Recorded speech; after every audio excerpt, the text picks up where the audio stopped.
Today we will unwrap Asim Jofa's 3-piece suit from its Abresham collection.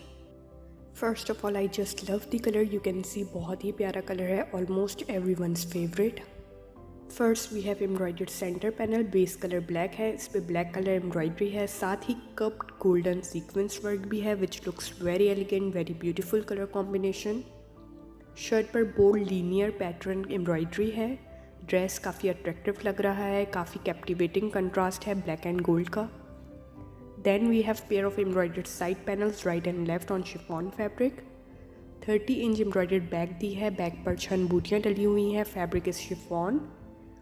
1 metre embroidered sleeves हैं, sleeves पे जगह जगह embroidered motives भी हैं और नाजुक सा बॉर्डर भी है on non silk fabric. 1.5 metre embroidered border भी दिया हुआ है फॉर फ्रंट एंड बैक दामन on chiffon. 2.5 metre embroidered border दिया हुआ है फॉर फ्रंट एंड बैक चाक ऑन शिफॉन. इसके साथ बहुत ही खूबसूरत 2.5 मीटर एम्ब्रॉयडर्ड दुपट्टा दिया है. दुपट्टा सॉफ्ट शिफॉन मटेरियल का है जो कि बहुत ही प्यारा लग रहा है. दुपट्टे पर बहुत प्यारी छन बूटियाँ भी डली हुई हैं और साथ ही बहुत हसीन बॉर्डर भी दिया हुआ है 2 साइड्स पे. इस ड्रेस के साथ हमें 1.5 मीटर बड़े अर्ज का प्लेन डाई ट्राउज़र दिया हुआ है which is on non silk fabric. So don't waste any more time. Go right now on